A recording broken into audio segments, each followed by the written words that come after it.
Although perhaps even more striking was Toronto, 2002, where in Paris, the way of the cross, I think there were 5 different ways of the cross going on.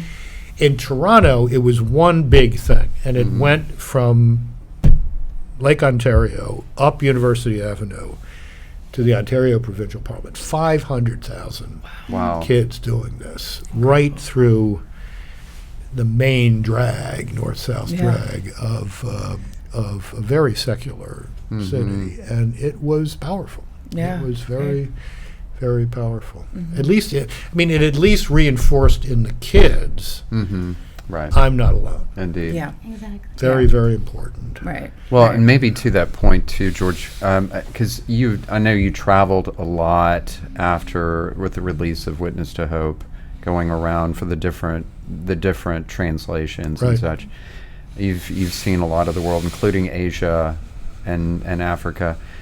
At this point, it's a broad question, but I know people would want to know, what are some of the signs of hope that we would see in the church today? And we're talking about World Youth Day and things like that, because I think as a parish priest and as a pastor, I think one of the dangers is often that we can maybe get a little myopic in our own parishes, and that includes clergy, of course. And so, what are some of the signs of hope that you might say that you see in the church today? Before I get to that, Yeah. let me suggest that there are 2 weeks left in Lent, 2.5 weeks left in Lent. Give up Catholic internet surfing. Most of it is garbage, and it will depress you. Note to And self. then once you Note get to to self. Easter, say, well, I lived without that for 2.5 Yeah. weeks. Yeah. I'm Yeah. just going to Just keep keep going. on living without And of it. course, soul With food peaceful priest joy. is that's it. Yeah, Soul so- food priest so is Except this one. Well, let's macro level. The Catholic Church in sub-Saharan Africa is growing like topsy. Sub-Saharan Africa will be the demographic center of the Catholic Church by the end of this century, and probably by 2060 or 2070. We're talking about hundreds of millions of people there. And these are the people who are not interested in the church of maybe. They're interested in the full package. Yeah. And in fact, they resent being told by decadent European Catholicism, why don't you get with the cultural program and be like us? That's very, very good news. I mean, this is almost a New Testamental kind of experience. I mean, this is a world of a naturally spiritual culture, if you will, but there are kind of bad spirits and good spirits and all this, and suddenly we got the real thing here. Yeah. And people respond to that. Here in the U.S., we are living in a golden age of Catholic campus ministry, Yeah. and often in some very unlikely places. Texas A&M University has what may be the gold standard Catholic campus ministry in the country. This is the heart of the Bible Belt, and that campus ministry has produced more priestly and religious vocations than the University of Notre Dame over the past 25 years, plus an enormous number of fine Catholic marriages and families.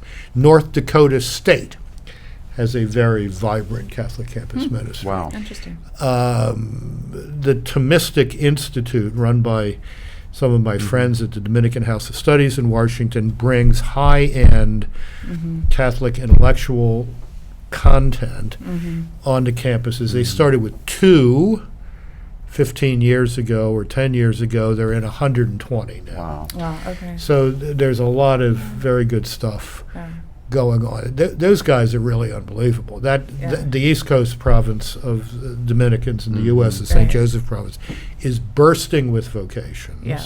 They had to build a whole new wing under their House of Studies. Incredible. What do they do when the country shuts down during the plague? They create an online theological program called Aquinas 101, where these stick figure cartoons take you through a Thomistic education. I mean, this is really, and they're Brilliant.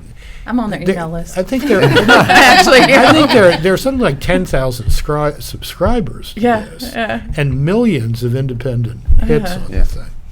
So that's impressive. Women's religious orders are the ones that take the consecrated life seriously as a distinctive way of life. Are growing. Nashville Dominicans, I think you have in this area, would be one example. Sisters of Life, Religious Sisters of Mercy of Alma, Michigan. These are the seminaries in the United States are in the best shape they've been in 60 years. That's a big sign of hope. And that's a very, Indeed. I mean, in terms of human formation, intellectual formation, spiritual formation, and intake.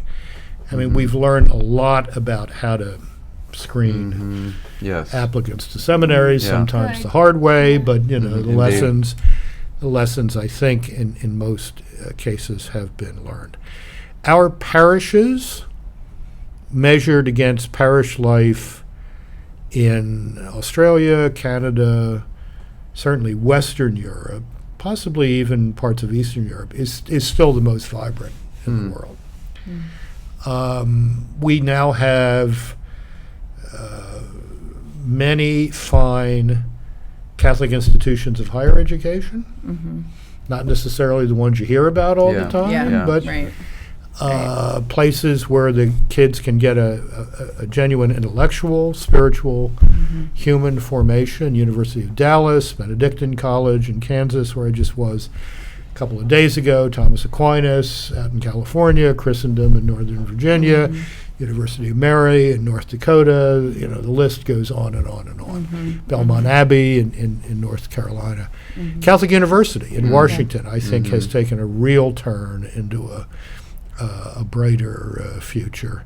And that's important in the nation's capital and whatnot. Focus, we talked about a moment ago, that's a huge sign of hope for the future. So there's an awful lot of good news. Something like Word on Fire, which Bishop Barron started from nothing 20 years ago and is now just a dynamo of evangelization, catechesis. Now it's publishing this, that, and the other thing.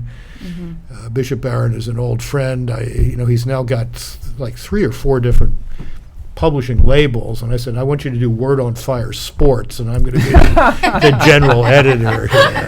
We got Word on Fire Kids, we got Word on Fire Academic, we got Word on Fire this, Word on Fire cooking, Sports. Right? We're cooking, right? There we go. There we are. So there's a lot of good things going on, and I think it's true throughout the Catholic world that the living parts of the world church, and I don't mean just hanging on living, I mean living, growing, are those that have embraced the faith in full, that know that none of us live up to that invite people to not to lower the bar, but get reconciled and keep the bar high.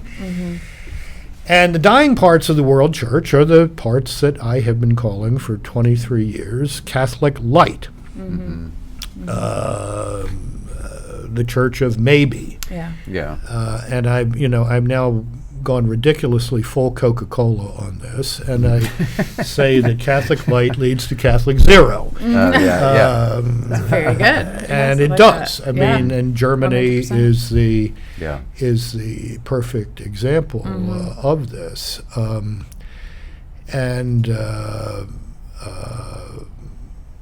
That's just true all over the place. It's true of the living parts of the church in Western Europe. It's absolutely true here in the United States. It's certainly true of these massive conversions in Africa. Central and Eastern Europe is in a interesting transitional phase now. I mean, the Poland, for example, where if you add it all up, I've probably spent 3.5 to 4 years of my life in Poland over the last 34 years. And a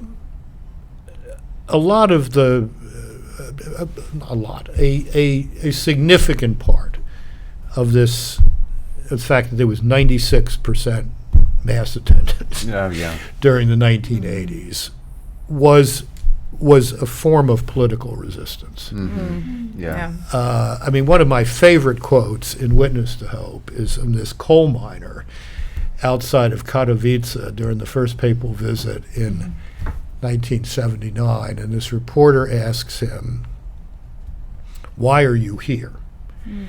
And he says, "To praise the Mother of God and to spite those bastards." Cheers to that. That is Now, beautiful. so That- it was not simple piety, right? Can we put that on a bumper sticker? Yeah. It's like my wife's car. Vote for Walt Longmire, sheriff of whatever county that is. Beautiful. That's so awesome. Now, when the situation changes and the bastards, so to speak, are no longer in charge, you're going to get a downtick. So it's only, I think, in the next generation or two that you're going to see what that future looks like. In places like that, or Slovakia, which is the traditionally Catholic part of the old Czechoslovakia. Lithuania would be another barometer of that. You know, on the other hand, the church is growing in Scandinavia. You have terrific bishops now. Bishop Erik Varden in Trondheim in Norway has become one of the go-to bloggers in the Catholic world. His blog Coram Fratribus, Among Brethren, is just chock full of spiritual insight. A friend of mine told me the other day that his bishop had asked him to ask Bishop Varden if he would do their diocesan priest retreat, and Bishop Varden says, "Well, I'm retreat booked through until 2029." Wow, incredible. Wow. I'm going to spend a week with him in Trondheim, helping launch a new evangelization program later this month. Cardinal Arborelius in Sweden, I met in December in Rome, and he was telling me that the Lutherans are now giving him churches. No way. Because they're dying and they don't have the money to keep these places up. He's got a growing congregation. Now, the growing congregation is often Filipinos, people from the Middle East, whatever. But, you know, that'll eventually have an impact with the native population. So, and it's interesting that both of these guys, Bishop Varden in Norway and Cardinal Arborelius in Sweden, are Carmelites. Oh, interesting. OCSO, strict observance Carmelites. But, you know, places you don't expect the church to be growing, like Scandinavia. And it's because it's all in. Well, and I think one of the things, sorry, Khira, one of the things that I think, like in evangelical Catholicism, when you talk, you bring that out a lot, which I think came out in like 2013, roughly around that time frame. It talks about George talks about like how some of these parts of the world that we don't really think about, like we're talking about Scandinavian, like who would know about the church in sub-Saharan Africa if you're in Memphis, Tennessee? And so it's really beautiful because it gives more of a bird's eye view of what's growing and what's dying. Yeah, it's the sad news in all of that picture is Latin America. Latin America has not become, I mean, while it may be the demographic center now of the world church, it is not going to be 30 or 40 years from now. They've not responded to the challenge of Pentecostalism particularly well. And this is all odd because in 2007, the bishops of Latin America and the Caribbean, at the end of a month-long meeting, issued what was called the Aparecida document from the city in Brazil where their meeting was held. And it's I still think the best blueprint for the new evangelization that I've ever read in an official document.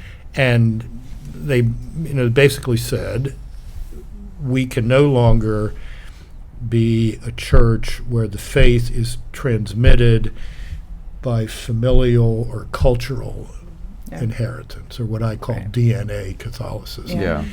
I'm an Argentinian, therefore I'm a Catholic. Right. And we have to get back into the evangelization business. Now, I mean, it's all there on paper, but it doesn't seem to have happened, whereas in Africa, it really has happened. And this is the challenge in places like Poland. 2018, I think it was, I was in Warsaw for the 30th anniversary. Is that right? 30th or 40th anniversary of JP2's election. 78 to 2018, 40. Yeah, that's right. You did that much Don't quicker than I can. don't look at my check. Okay, yeah. As my wife would tell me. And Cardinal Nitsch invited me to breakfast one morning, and he had 4 auxiliaries and the military bishop for Poland. And the cardinal said to me, "You know our church as well as anyone who's not Polish. What do you see?" I said, "I'm not sure that's true, but I'll tell you what I see." And I'm going to be American declarative rather than Italian subjunctive. I said, if you don't understand that 30 years from now, no one is going to be able to answer the question, why are you Catholic? With the answer, because I'm Polish. Oh, yeah. Then in 30 years, this place is going to look like Italy. Yeah. So I don't think it's going to be Ireland or Quebec where you've got total crash and burn. But it's going to look like Italy. I mean, there'll be this Catholic surface, and there's not a lot going on underneath. So you have got to get it out of your heads that under the conditions of postmodern culture and society, the faith can be transmitted ethnically or nationally or even familially. And now Americans understand this. I mean, whenever I say this to an American audience, all the grandparents are nodding and saying, it's true. But I think it's not yet fully grasped in these parts of the world church where it has been essentially a cultural or ethnic or national transmission belt. And that's just over. That's just done. So I was you mentioned a few thoughts ago about Carmelite spirituality. Did you say where was that located? Was that that Bishop Varden and Cardinal Arborelius are both Carmelites. So we did have a person write in a question, or not really a question, but they were interested to learn more about St. John Paul II's Carmelite devotion. And and of course you said that every decision was done with prayer and done in prayer. And I know in Lessons in Hope and after every dinner conversation you had, he reposed to the chapel. That was what he did right before he would go to bed. So somebody was interested in learning more about St. John Paul II's Carmelite devotion. Yeah, it comes in several levels, I think. During the Second World War, he was part of a clandestine youth ministry in his parish called the Living Rosary Groups that were run by a layman, a guy named Jan Tiranovsky, who was an autodidact specialist in the classic spirituality of the Carmelite reformers, John of the Cross and Teresa of Avila. And he must have sensed that this literarily inclined young man would respond to this stuff. So he starts feeding him the mystical poetry of John of the Cross and autobiography of Teresa of Avila. So that's one level. Once during the war, he went to the Carmel outside of Wadowice, the town he grew up in. and asked if they would receive him as a candidate, and they said no, they were not receiving candidates during the war. He had received the scapular, I think, when he was in high school, so that was there. But so what comes out of all of that is, I think, a cruciform spirituality. That the cross is the center of history, and salvation is cruciform. You don't get to Easter except through Good Friday. And the identification of personal suffering with the suffering and radical self-gift of Christ transforms suffering into a redemptive rather than an absurd reality. And that's certainly how he lived the last years of his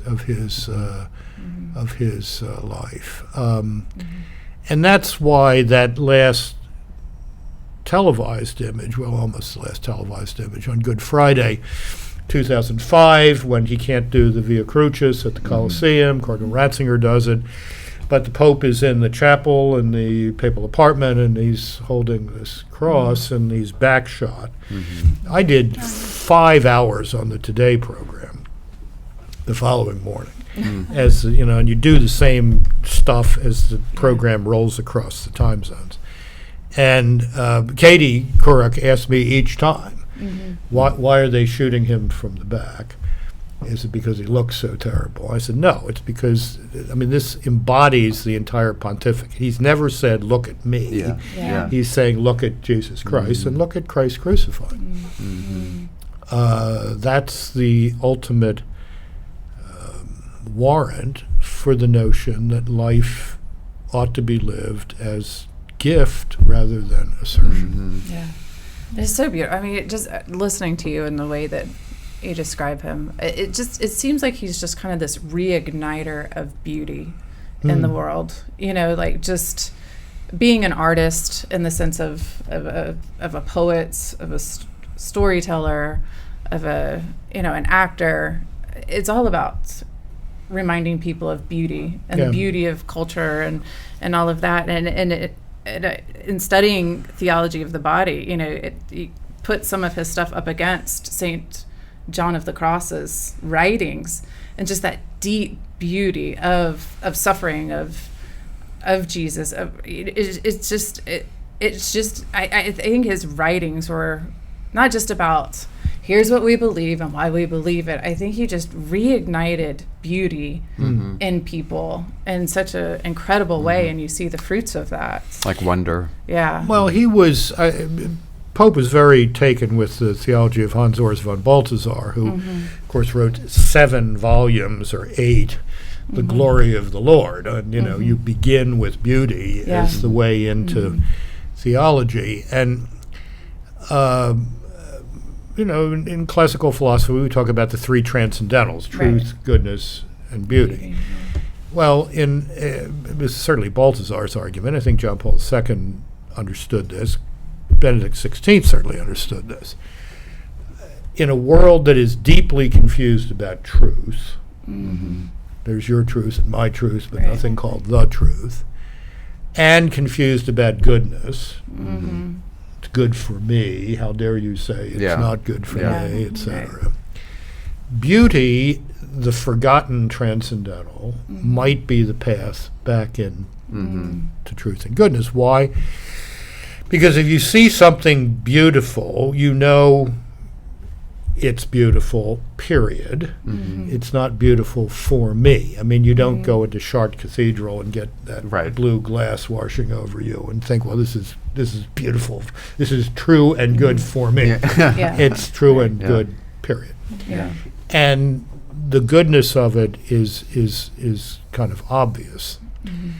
So people who have lost a tether to what truth is and what goodness is, that these are not matters of opinion. There's a deep structure of life and human nature and the creation that we can read truth and goodness out of. You might be able to get people to that through beauty, which is why beautiful liturgy is so important. Indeed. Yeah. Yeah. Yeah. Specific and especially music. And people know when they encounter beauty, it lifts us out of ourselves. I mean, switching gears to, if you don't mind me asking, George, you talk about in Lessons in Hope some of your experiences. Maybe it's in Witness to Hope of your conversations with then Cardinal Ratzinger. And one of the things that I thought was really telling as well is you mentioned that when you would be speaking with him, that he would speak in a way that was ready to print. Like it was it's absolutely full true. paragraphs in multiple languages. Like it was ready to go to press. Yeah, no, that's true. I mean, I mean, like most people who are not native English speakers, Joseph Ratzinger thought his English wasn't very good. His English was impeccable. And when he was helping me with Witness to Hope, I had known him for a dozen years at that point.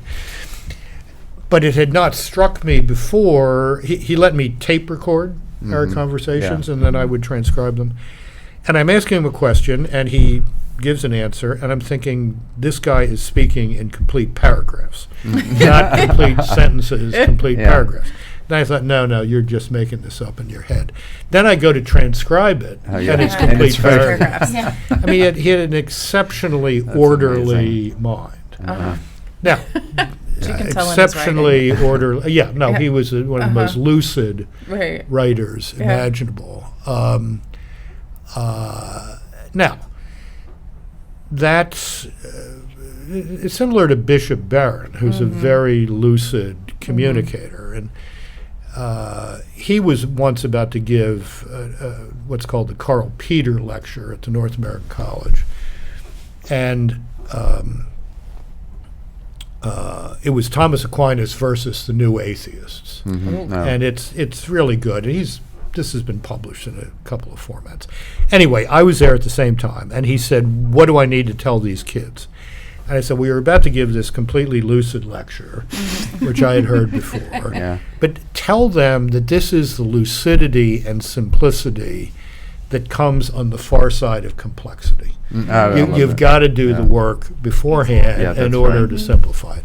And I think that was true of Ratzinger as well. I mean, he was arguably, at the time of his death, the most learned man in the world. I mean, if you talk about somebody whose knowledge of stuff ranged over an incredible swath of what there is to know. It's like encyclopedic. No, it's quite amazing. I was once asked to introduce Rabbi Adin Steinsaltz, who died a few years ago, who was a great Talmudist and had done the great modern translation of the Talmud. And there was an event at the Smithsonian, and I was invited to introduce him. And I said to my kids at breakfast, that morning, I'm not going to be here tonight. I'm introducing Rabbi Adin Steinsaltz, and they said, "Who's he?" And I said, "He's a great Talmudist." And they said, "What's that?" And I said, "Well, I think of him as somebody who has memorized the Encyclopedia Britannica in 3 languages." Incredible. Oh, my. Yeah. Wow. That broad. Ratzinger is kind of in that category of breadth and depth. Incredible. Now, for him, the beauty path into truth and goodness was, of course, musical. And I remember writing at the time of his election in Newsweek that despite all of this rubbish about the Panzer Cardinal and God's Rottweiler and whatnot, anybody whose favorite composer is Mozart is fundamentally a happy person. I mean, this is not dark Beethoven or whatever, or what. This is this. If you're a Mozart guy, you're a happy person. And it's impossible not to be. So that was very true of him, I think, up till the end. Yeah. Wow. You had your 6-year-old girl, Khira, wanted to ask so a I'm like, there are question. two major questions that I want answered. So yes, we have 6-year-old Victoria. She was so excited about coming last night. We're so sorry, Victoria. She loves John Paul II. And it sounded like her mom has read her Jason Everett's book on the First 5 Loves. Is that the title of it? Anyway, so he said he recorded in there that JP2 would sit at the table and would trace a circle on the table when he was ready for his cookie. So what Victoria wants to know is, what's his favorite cookie? What kind of cookie did St. John Paul II eat? I never observed this phenomenon myself, and I suspect I was at the papal board a few more times than Jason Everett, so I'm not quite sure where he got this. He had a terrific sweet tooth, and he loved this Polish thing called kremówki. Yes. Which I've is like asked you to 2 make little them. wafers with a whole lot of yellow goo in between. And I sent you a recipe, by the way. Oh, you did? Because I Yeah. did read this in your book, and I was like, you've got to make Yeah, this. we need to make this. we were having kremówki one night at dinner at the papal dinner. He looks at me, he says, you know kremówki? I said, probably the whole world knows kremówki because of you. Now, in Krakow, in Wadowice today, the hometown, you will find at least 5 different shops saying we made Carol Wojtyła's favorite kremówki. So, Like best coffee made here. everybody wants to get on the kremówki bandwagon. No, Dolce was important. Yeah. Maybe that's how we're going to add on our building here. We'll make John Paul II's kremówki. Yes. Not my favorite thing, I've but I already- have to say. Yes. I think I'm don't going know with what your the creme recipe brulee. is. Like the flavor. It I don't almost know. seems like probably like a creme brulee, like a custard type Like cream. a Napoleon of sorts. Kind of a Napoleon. Yeah. Yes. Yeah. It's very gooey. Yeah, is it? Yeah. So maybe And a little lot of soaked powdered in. sugar. Oh, on the yeah, top. yeah. Yes. No, thanks. Yes. I love him even more. Your dinner to get to your dessert. Yes. Also, we had people asking, do you still stay in touch with John Paul's family, Pope John Paul's family? Or Well, friends. there was no family to Right. stay in touch with, but his friends, yes. Mm-hmm. Yeah. Now, one of them just died a couple of weeks ago, Danuta Rybicka, who was a great source for me. These people are now in their 80s, Yeah. some in their 90s. But I get to see them when I teach in Krakow every summer in July, and that's kind of reunion time and FaceTime and whatnot. We can Yeah. be in touch. So yes, I'm still in touch with the extended family. Yeah. Yeah. Because it's so beautiful. In that Środowisko, in that group back in his 20s, late 20s, early 30s, he's still friends with. Well, the remained great friends with great him. story about that was at the funeral mass 20 years ago. Yeah. It's incredible. Because I had called one of the key people in this group after I got to Rome on April 3rd, and I said, "Will I see you at the funeral or after the funeral?" And he said, "Well, we're all too upset. We can't even think straight. We'll talk to you later."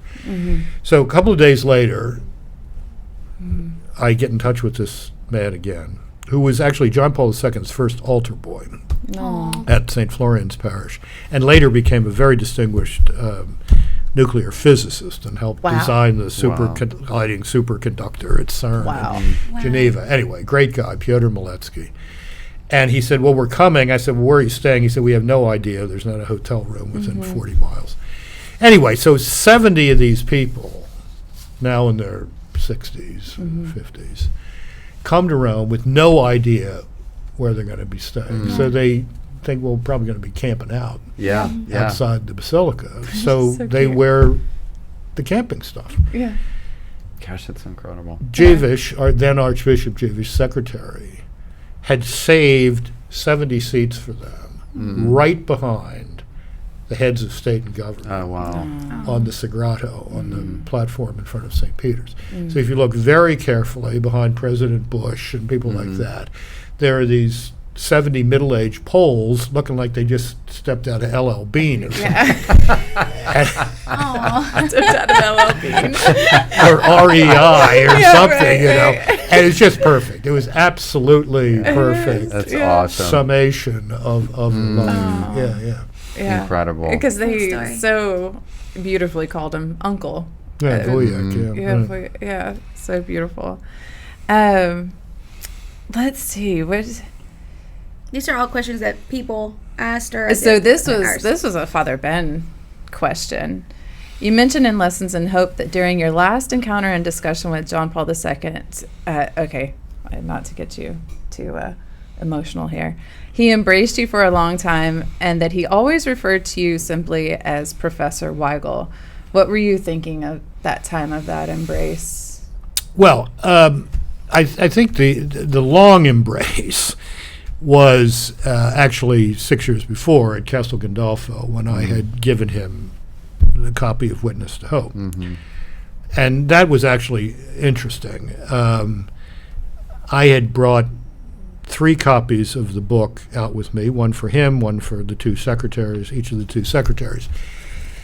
And I had never thought, what am I going to say to him when I hand him this? Yeah. Here's your life. I mean, here's your life, Carol Wojtyła, right? So I had the books in my briefcase, and we sit down. He says grace. We sit down, and I took one out and walked it around the table to him and said something completely idiotic, like, "Well, here it is." And I gave it one to each of the 2 secretaries. Everybody starts looking at the pictures. Everybody starts looking at the pictures. And there was a lot of chaffing of Jeevish, who had more hair in the early pictures than later. Yeah. That's funny. You can relate to that, I'm sure.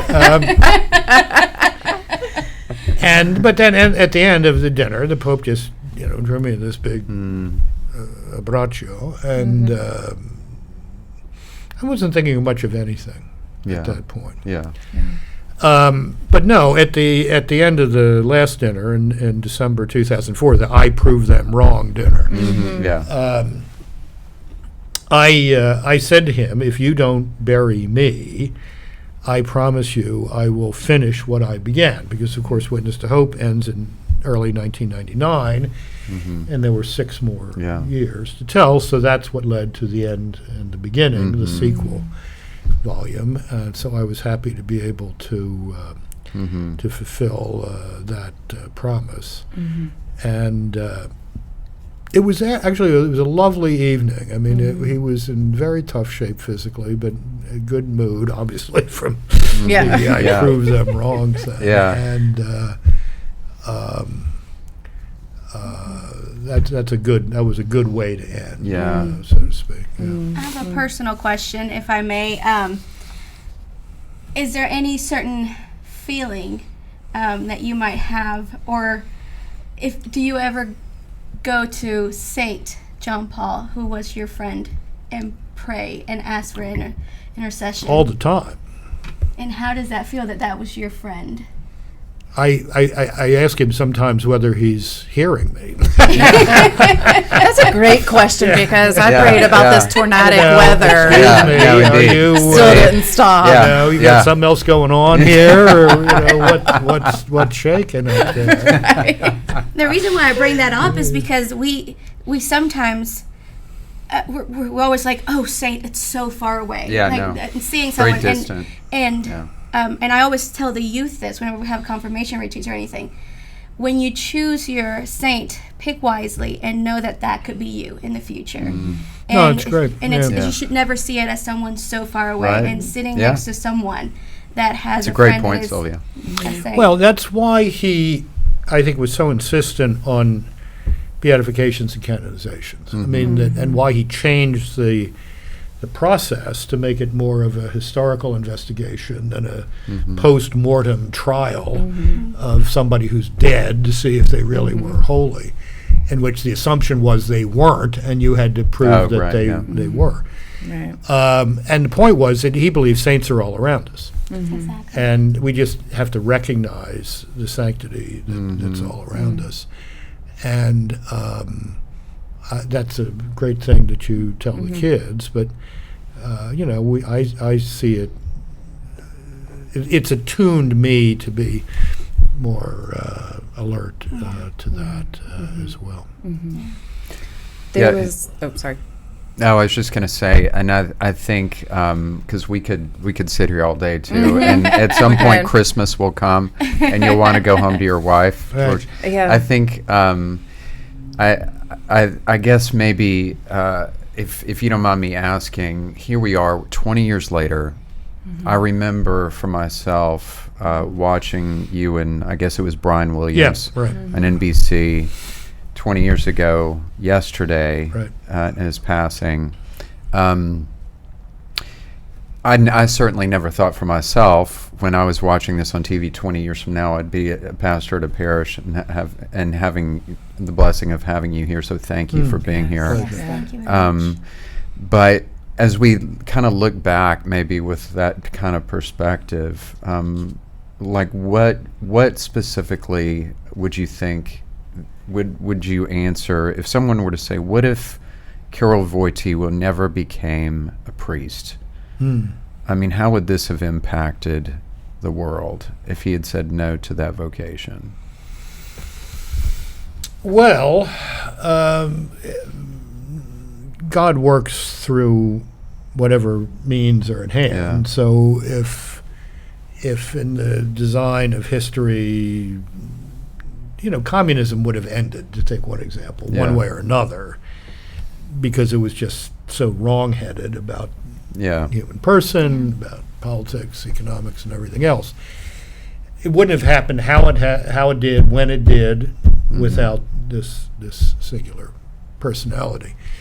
I think what John, let me turn that question around and say what should we remember out of this, out of the past 20 years.